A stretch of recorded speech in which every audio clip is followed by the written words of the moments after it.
Good morning. Welcome to INSA's Coffee and Conversation with Linda Weissgold, Deputy Director for Analysts, Central Intelligence Agency. Please welcome INSA's Executive Vice President, John Doyon.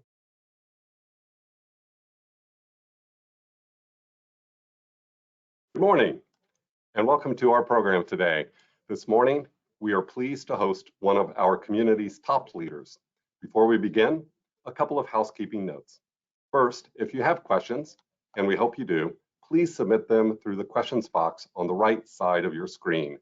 We have over 600 registrants for today's program, so I'll do my best to get to as many questions as possible. And also, we are pleased to welcome members of the press to the call. This is a reminder that this program is being recorded and is on the record. Now, it's my pleasure to introduce our guest speaker. Linda Weissgold has been the CIA's Deputy Director for Analysis since March 2020. In this role, she is responsible for the quality of all source intelligence analysis at the CIA and for the professional development of the officers who produce it. Since she joined CIA in 1986, Linda has been part of the creation and delivery of intelligence analysis on a variety of complex issues and in multiple settings. Before 9/11, she was an analyst and leader of analytic programs focused on the Middle East. Immediately afterwards, she was one of those who volunteered for counterterrorism assignments. Please join me in welcoming Linda Weissgold. Linda, it's great to have you on our program today. Welcome. Thank you, John. It's really great to be here. And let's get the conversation started. I wanted to start with talking a little bit about your role in the Directorate of Analysis. The Directorate of Analysis is ever evolving, and it plays an essential part of what CIA does, part of the CIA's core mission. Can you talk about how you've seen analysis change and the role of analysts change during your time at the agency? Sure. So as you mentioned, I've been at the agency a long time. I actually, this past week, marked my 37th year. For those of you who are counting, I started when I was 12 and, child prodigy or something, I don't know. So I've seen a lot of change at CIA in that time, but fundamentally, I would say the job of being an analyst hasn't changed.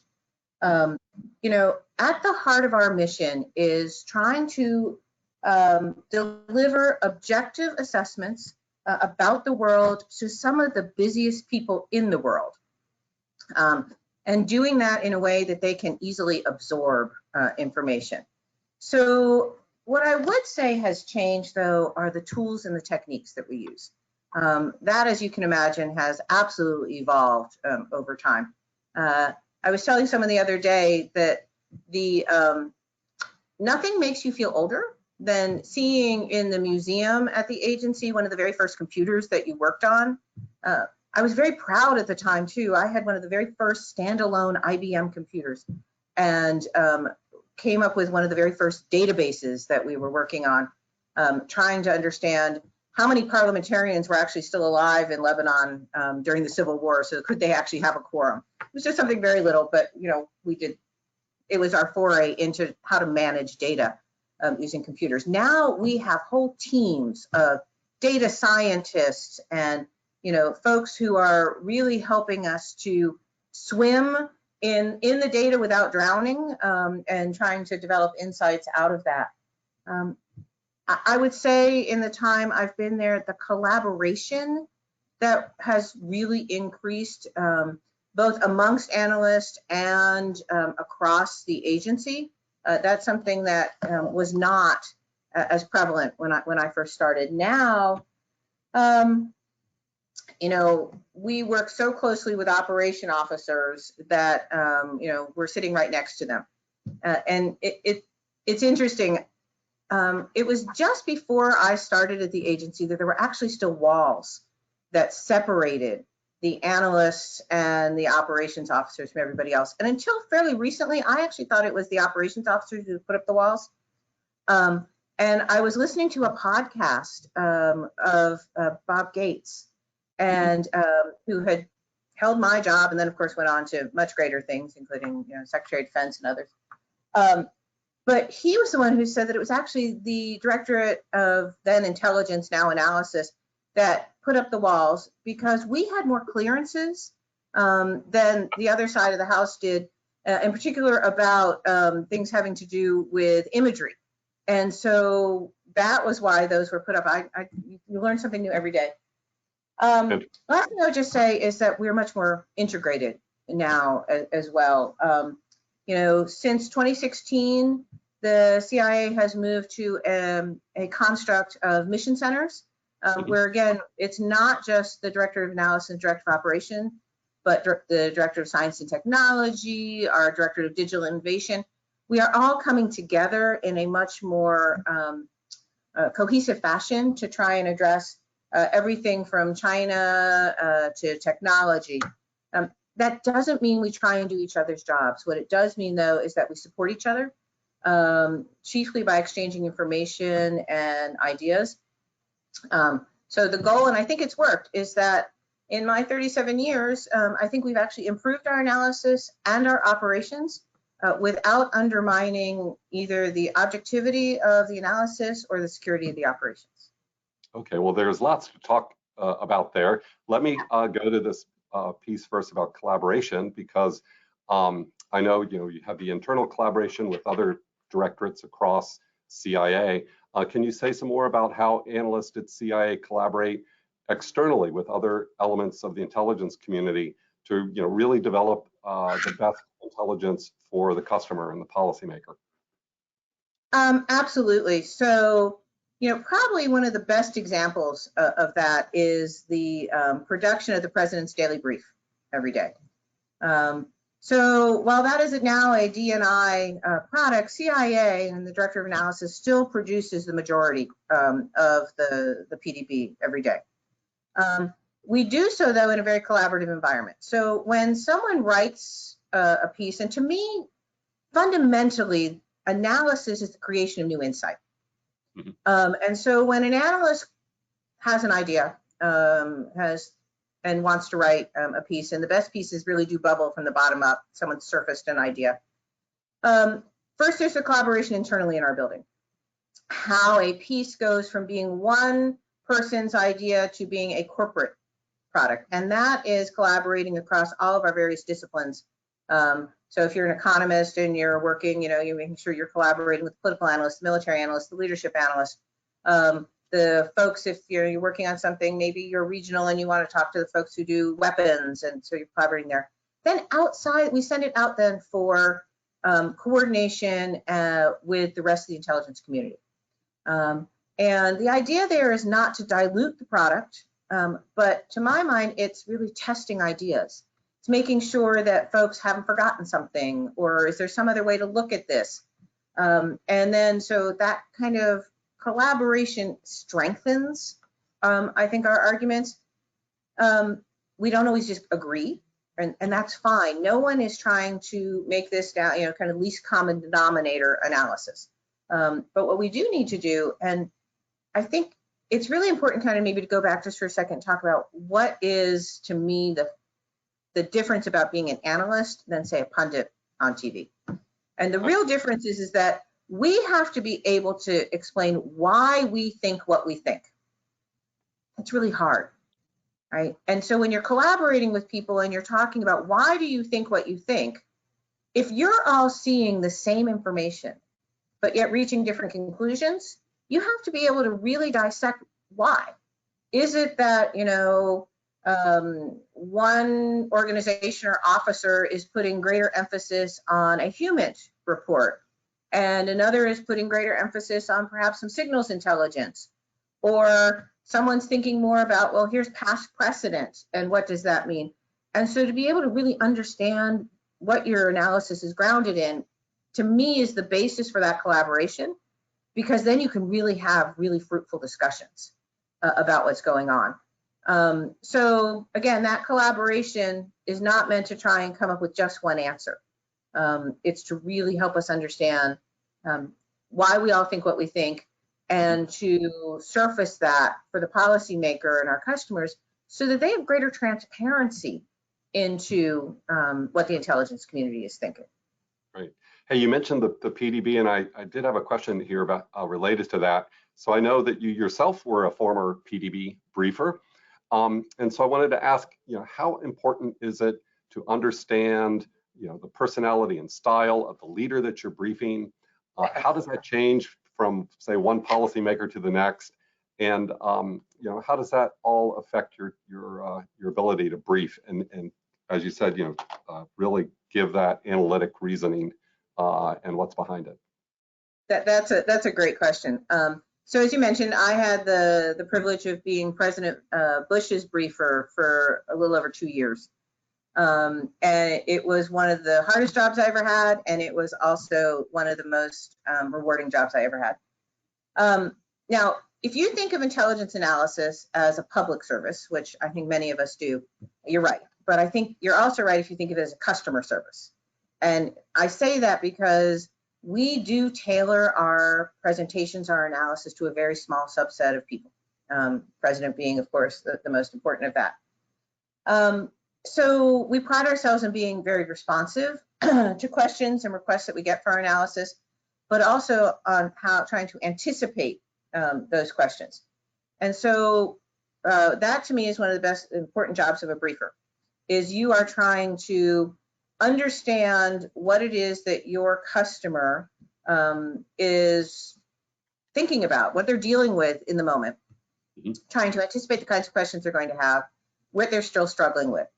Now, sometimes that customer service indeed means tailoring how that information is presented so that they can best receive it.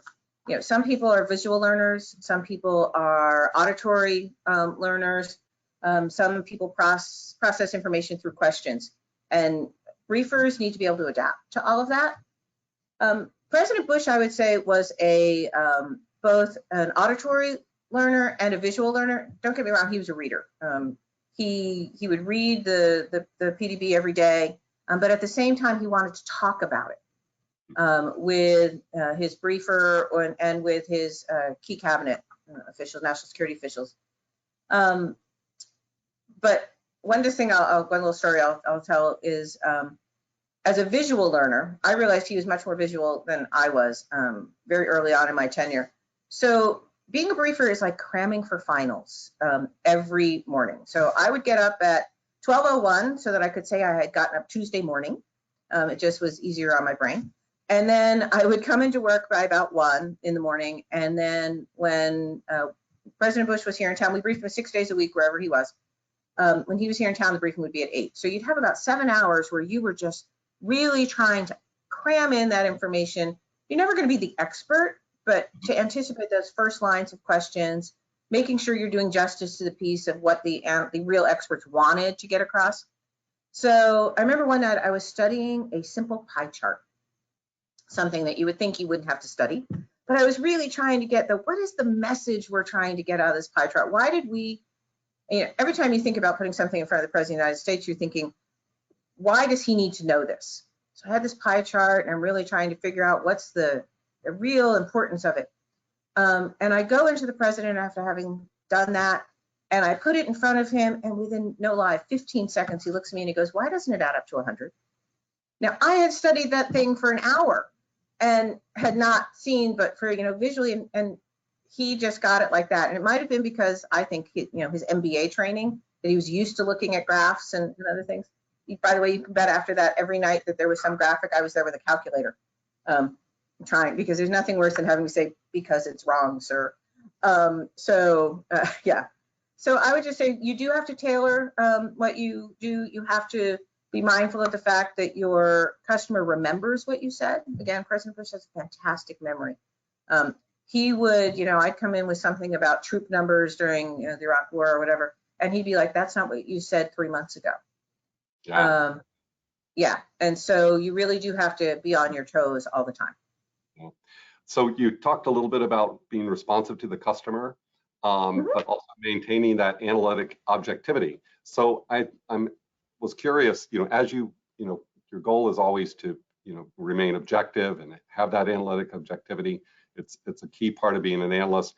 What are the challenges when you're briefing a policymaker or or the president when they start to ask questions you might not anticipate, or picketure assessment. How do you, what's the trick to, maintaining that objectivity, even if it's, unpleasant information for someone who's receiving it, or unexpected information, or you run into some challenges?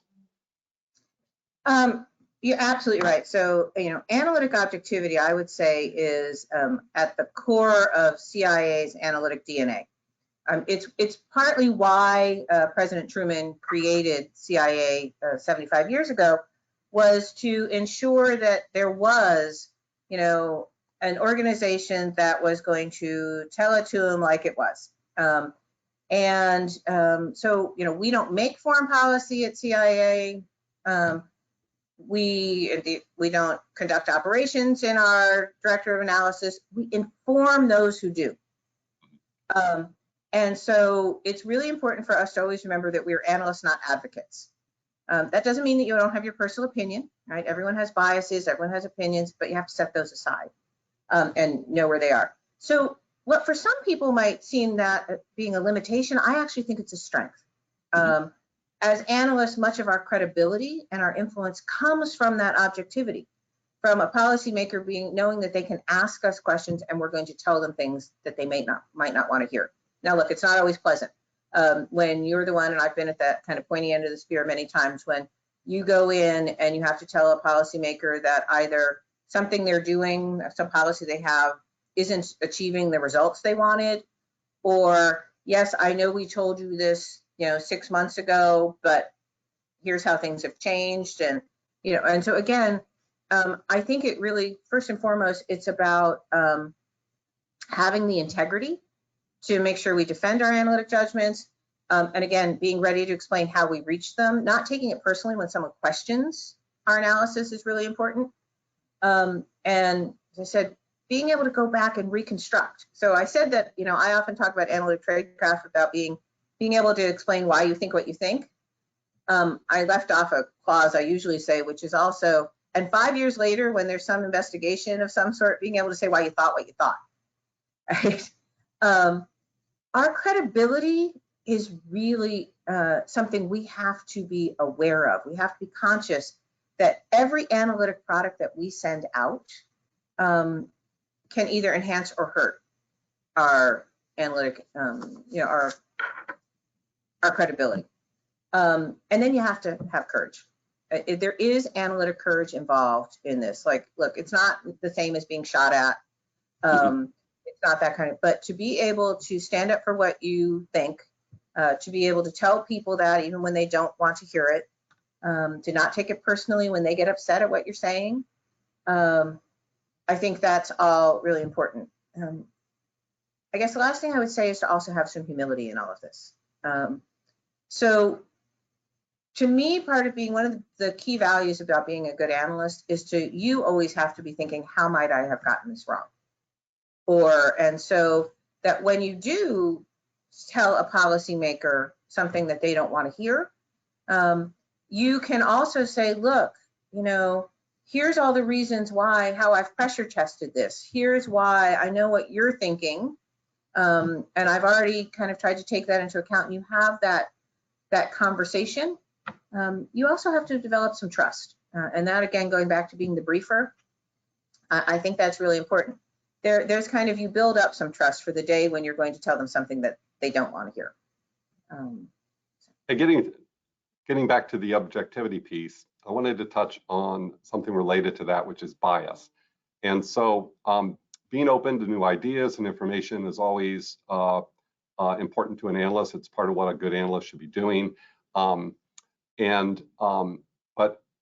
as a part of that mix, how are you working with people to help them acknowledge their own biases, and then pivoting off that to really help that improve, say, the tradecraft of analysis? How do you deal with the bias issue, recognize it, and make that part of your tradecraft and address it to get even a better product? Yeah. So again, I think one of the first things you have to do is to acknowledge we all have them, right? We all have biases, and so for anyone to think that they don't, already you've got a problem there. I think part of it, as I said earlier, that coordination and review and that collaboration process, that's a key part of this, because we hire folks with all kinds of expertise, but also we're looking for people who have all kinds of perspectives and think differently.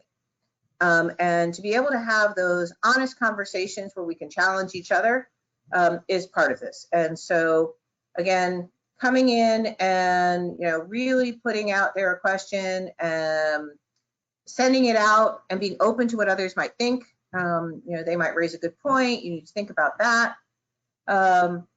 Being open to the idea, as I said earlier, that how might I be wrong? And always asking that question, I think keeps there's some humility that's involved in all that. We do talk about making sure that we're hiring folks who have intellectual curiosity. They're never quite satisfied with the answer. You always think you can find a better one. I think that we are talking about, for that bias, also making sure that we are, because we work in multidisciplinary teams quite often, you tend to get a very different perspective. The military analyst, my husband was a military analyst for our organization for many years. Military analysts just see the world differently than, say, political analysts. And making sure so that they work together, you're going to come up with something different than if one wrote it all on their own. Or, as I said, by the time you send it out for coordination, I see my job now as reviewing analysis to be the one to really pressure test it, to ask them, well, what about this? And why not that? And so again, I think that's our biggest way of kind of keeping that bias out as much as possible. Okay. Hey, we're getting a lot of audience questions coming in, so I'm going to switch over and start to take some of those for the rest of our time here. One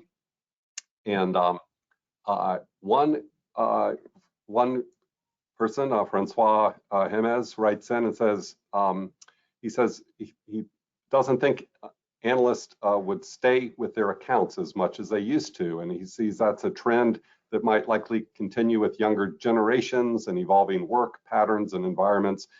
Does that offer a challenge for the IC, and how do we train, retain, and transfer expertise in a topic?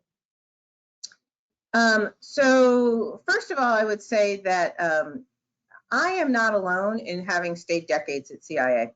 And even now, I think our attrition rate would be the envy of any Fortune 500 company. People join CIA as analysts, and actually in all of our directorates, and they get hooked on the mission. They get hooked on the work.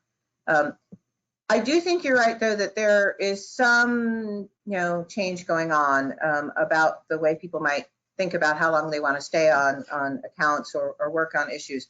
One of the beauties about working at CIA, though, is you don't have to leave CIA to do something different. And so that is something I think is, so you can be working on, say, a regional account, and maybe you've been working, I spent the first 15 years of my career working almost every account as an analyst or a manager in the Middle East. And so I would move around and look at different countries, and which was great because you could also do comparative work that way. We also, in the Director of Analysis, I like to stress two different kinds of expertise. So there's your substantive expertise, but there's also your discipline expertise. So again, I'll say you're an economist. We do ask, and I think it's a good thing for our economists to work on different kinds of economies. Maybe you need to work on a developed economy, and then you want to go work on a lesser developed economy. You want to go work on something that is has real numbers and one that doesn't. We also look at this as a kind of making sure that you understand not just being an intelligence analyst, but how our analysis, how the information is collected and how it's used. So folks will go on rotation and still continue to build their expertise, whether, let's say, being a Russia guy like yourself, right? You might go and work on, having worked as an analyst on Russia, then maybe you're going to go and do a rotation, maybe working at NSA, and you'll see how that's collected and improve your language skills. come back, work some more, then maybe go off and do a tour at the NFC as an actual policymaker for a little while and come back. So I think you can find a lot of variety without actually having to leave the organization. Thanks. Hey, we're getting a lot of questions on a topic that's been in the news a lot, and it's open source intelligence, OSINT. And I'll merge a couple of these. One person asked, how does CIA and the broader intelligence community improve the integration of open source intelligence and use, and what are the challenges there? And then another asked, does CIA foresee outsourcing some of the open source intelligence collection to the private sector? I guess I would say two things on that. Open source, and again, first off, I think we need to have what is a common definition of open source. I think when some people talk about open source, they're talking about it still in the way of years ago of kind of what we used to have the Foreign Broadcast Information Service, or more of that translation of material. When we talk about open source today, we're talking social media, we're talking all different kinds of information being brought in. And so, yes, CIA officers need to be swimming in that.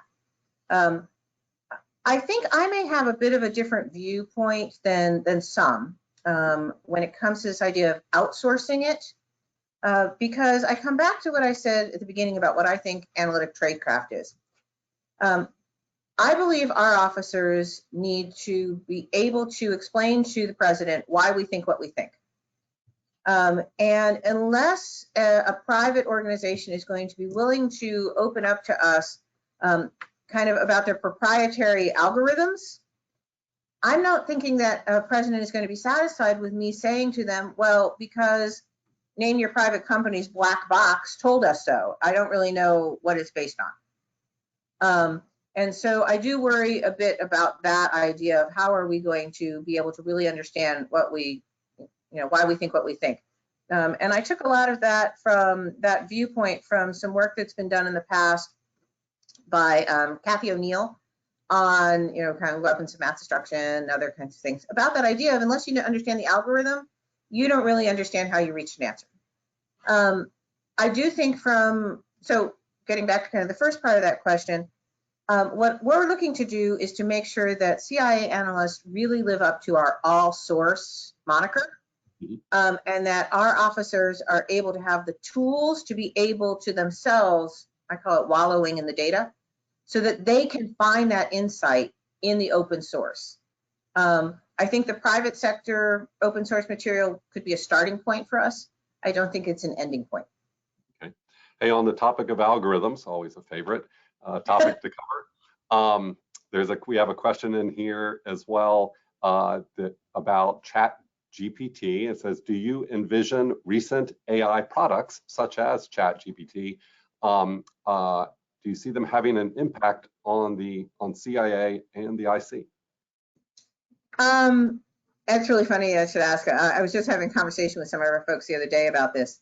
So look, we've already been working to try and harness the power of AI ML ourselves. And we've made a lot of progress in that. Again, I think one of the most difficult things we have as analysts right now is the amount of data that's out there. And how do you make sure that you don't miss something? So, we've been developing a lot of tools ourselves to look at that, how to use it. One of my favorites, I call it kind of personally I call it kind of the Amazon effect. So we have a tool that looks at, so you've written a piece and it's all, you've cited all these different sources, kind of like Amazon where it says you shopped at all these, did you see this purse? You might be interested in this one. It goes through the data and says, did you see these things? Because it's similar to what you've been working on, want to make sure you didn't miss it. So I think that's just one simple little thing that we've been doing. I do think that AI/ML has the potential to really help accelerate our work. I'm very interested in kind of learning more about what's out there. I don't envision the day where our work is going to be written by, a chatbot. Because again, I come back to part of what we need to be able to do is to understand where our policymaker is on a topic, right? So while we are not we're not advocating policy. We have to be close enough to policy to understand the questions that are being asked, the meetings that are coming up. They're still struggling with this piece of information, and be able to tailor it in a way that I'm not sure that we're going to get with AI ML. But it is a fascinating thing for us to think about. Do you see, on this idea of chatbots, do you see potential for chatbots to, have competing analysis that could perhaps even be disinformation, and that could become a distraction in important discussions when policymakers are trying to, really find a way ahead on a difficult issue? Absolutely. Look, right now, I think we see, even without chatbots being prevalent, we see that. I like to think of analysis, particularly when you have a change in administration, or folks who have been kind of out of government for a while coming back in. Like, they know a lot. They've learned a lot about what's been going on by reading open source. But when you come in and you have now what is that classified information, I think it's levels the playing field. It's here's what you haven't heard, or here's where things have been out in the press that we think are wrong. And there's a lot of that today. And I will say, one of the reasons that I'm very happy to do an event like this, I'm hoping to be able to help the American public understand both what they can expect from intelligence and what you can't expect from intelligence, right? We don't have crystal balls. We're not clairvoyant. We are going to get things wrong. But we're also going to be able to tell those with a clearance things that they don't know. And to be able to say to them, yes, I know you've been hearing X, Y, and Z about China. Let us tell you where we really think they are on, a particular issue. And oftentimes at the start of every administration, they're surprised. They're like, but that's not what I've been reading. That's not what I've been hearing. And we're like, yeah, we know.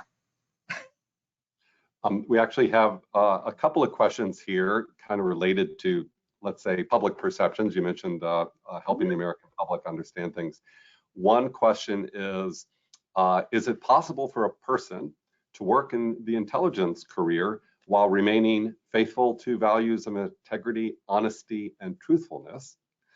And then a related question is, how do you separate, with the general public, the idea that there's espionage has a bad connotation with intelligence work is a necessary, important thing to do?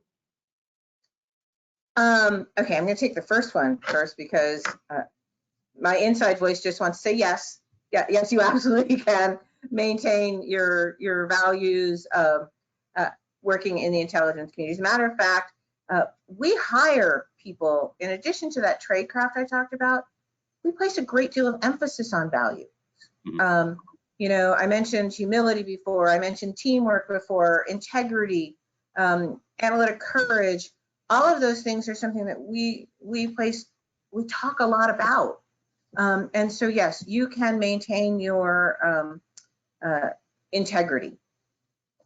I'm also not going to sugarcoat it. You have to be comfortable. I once chatted with a student who asked a very similar question. He's like, I don't know that I could be comfortable working in the intelligence community, because he was very concerned about this issue of honesty. And I said, we do also have to understand we are working with information that is clandestinely acquired, that is comes to us often through espionage and through you are doing so. I started this talking earlier about, being an intelligence analyst at CIA. It is a form of public service, right? You are doing this so that for the protection of the United States, you're doing it hopefully to provide our decision makers, whether that be policymakers, military, or others, a decision advantage. Mm-hmm.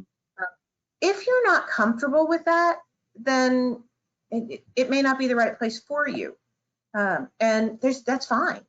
I think it's really important that we make sure that people are comfortable coming into the environment. When I first started at CIA, there was no, I'm going to again date myself, there was no internet, right? You couldn't actually go do a whole lot of research. I would very much like for anyone who's interested in a career at CIA to please go check out our website, www.cia.gov. There's a lot of information available there about careers at CIA, not just in the analytic directorate, but in all of our directorates. And there's a lot more there to make sure you're comfortable coming to work with us. Again, if you're not, there are lots of ways you can serve your country. But it's a good question. Here's a good question, one that I'm often asked, especially by people aspiring to join and get a job in the intelligence community, whether it's NSA or if they want to, maybe look at CIA too. And anyhow, the question is, for young people who want to pursue a career in CIA analysis, what are some of the technical skills you would recommend they develop? For example, quantitative analysis or foresight research, particularly if they are early in their careers without much professional experience. Because I know we talk a lot about data acumen, being adept with AI, ML tools, advanced analytics. So what would you tell someone are the technical skills that you think would be important to them to develop if they want to, have a successful career at CIA? So I do think that already we are seeing that folks who are coming into the intelligence community, whether it be CIA or elsewhere, are much more comfortable in, their digital acumen is much higher every year, right? Because you're learning more in college, you're just more comfortable in that realm. Absolutely, I think some understanding of, rudimentary data science, being able to understand how to sort through information, bin that information, manage that information. You don't have to do it on your own, but I think as much as you can understand about that is important. I guess what I would say on this front is that I think if you were to look at the most senior folks in at least CIA, but I think a lot of the intelligence community today, most of us at some point in our career work terrorism issues. Just because of the needs of the time. If I were to fast forward a decade, I would say that the majority of folks who are going to be in senior leadership positions will have a much greater understanding of cyber issues than we do today at our senior leadership. And so I would say, if folks can get that kind of early understanding of cyber, and get some expertise in that, that would be really helpful. But at least at CIA as an analyst, we need experts in everything. I mentioned regional, I mentioned, military, we're talking about emerging technology, and that would be another area, if folks have a passion for something, they should really delve into it. To me, the most successful officers that we have a passion for their subject. And so if you don't like cyber, don't do it, right? But but understand those rudimentary skills to be able to sort through data and understand, like I said, to be able to kind of figure out how you can best make some insight out of a mountain of material. Okay. Hey, Jeff Hughes at BAE Systems wants to know what technology innovations and advancements are needed to help CIA analysts review data more effectively and efficiently. So again, we've got a lot going on in that realm. It's one of the reasons that the Director of Digital Innovation was created, I guess now about 6 years ago, maybe 7. And so there is a lot of work going on to help us with that. I do think that, it's everything from folks being able to be alerted to information that's in that big digital pile that we're sorting through, something you might have missed. Like I said, we've made tremendous strides in being able to use AI/ML to actually, when we want to know something. So, if we see we want to know about a particular individual, when they might be showing up in a particular data, a geofenced area, to be alerted to that. Our officers are, let me put it this way, world events happen 24/7. Our officers need to be able to not be at their computer 24/7. And so I do want to make sure that, I think something that would be really helpful is more of the computers alerting you when something is actually there for you to go look at, as opposed to always being the one to have to surface things. I think also I mentioned earlier about, our customers, some of them are visual learners, some of them others. We've been working a lot with private industry and I think made great strides and also trying to use visualization tools and techniques to help surface information and insight. And so that would be another area where I think we're going to continue to grow and build. How can we have the information immediately come up and show us timelines, show us things that are that we might not be able to realize about troop movements when you're looking at discrete pieces of information, but when it's all arrayed for you automatically on a map, what might you see? So I think that kind of digital visualization would be another area that we're going to work on. And one last thing on that, I would also say the delivery of our analysis. So our customers are very much influenced by what's going on in the outside world, right? The more they get used to seeing things like on, the New York Times, Washington Post websites with interactives and all kinds of things, the more they're expecting that from us as well. And I'm very proud to say that folks in my directorate, we have an amazing group of graphic designers and, folks who are doing interactives, and we're experimenting with virtual reality and all kinds of other things in how we're going to deliver that information to our customers in the future as they get more used to that themselves. Okay. Hey, we have a couple of student questions. I think I'll spend the rest of our time with them. Zach Markinson from Georgetown asks, what are the common analytical mistakes that you see newer analysts make?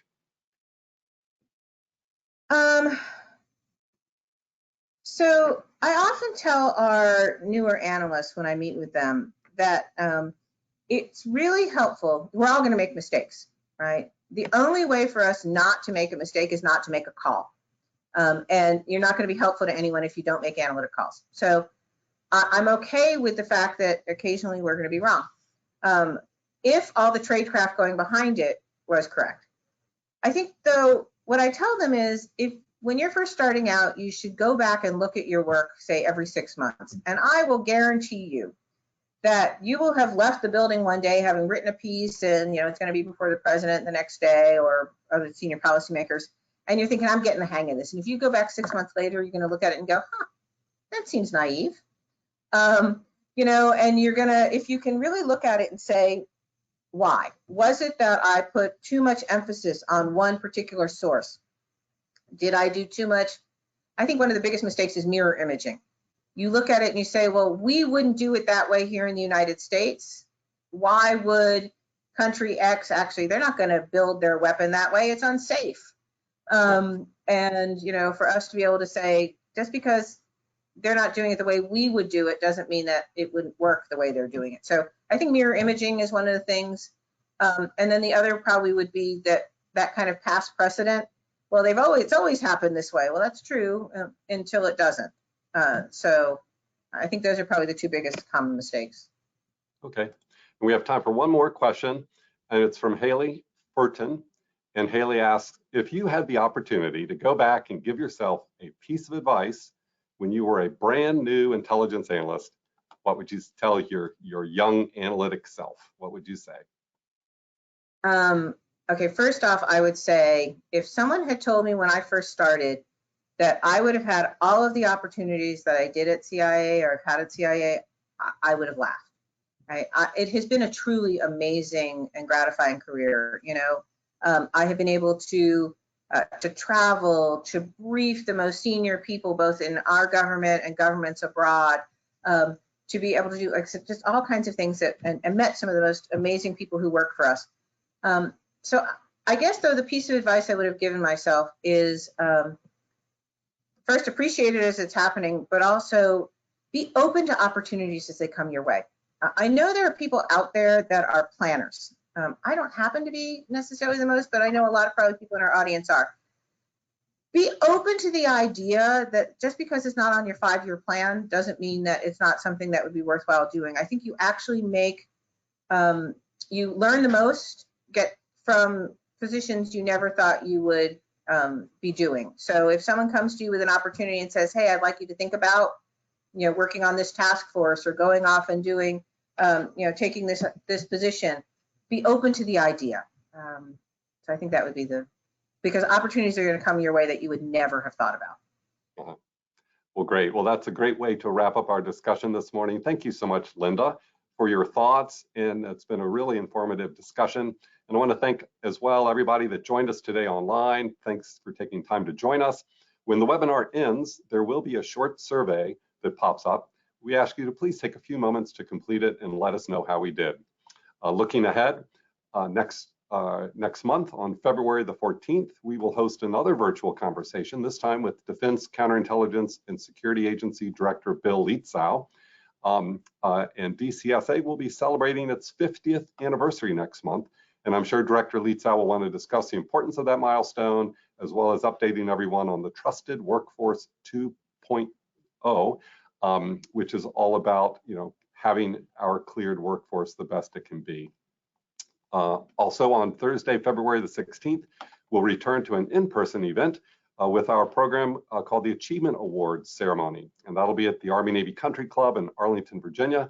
We will be honoring the accomplishments of 6 outstanding early to mid-career professionals, as well as hear from the Honorable Ronald Moultrie, Undersecretary of Defense for Intelligence and Security. It's going to be a great evening, celebratory evening. Also on March the 8th, INSA will have its annual spring symposium right here in our conference center in Arlington. We'll be focusing on emerging technologies, and the program will include a couple of keynotes as well as lively panel discussions and a series of powerful Ignite rounds. Finally, I wanted to let everyone know we've announced the dates for our annual Intelligence and National Security Summit held in partnership with AFCEA International. Usually we hold this event in September. However, this year's program will take place on July the 13th and July the 14th over at the Gaylord Resort in National Harbor. More details will be coming soon, but sure to save the date. You can learn about these and all of our programs on our website, insaonline.org. This concludes this morning's program. Thank you for joining us again and have a great day.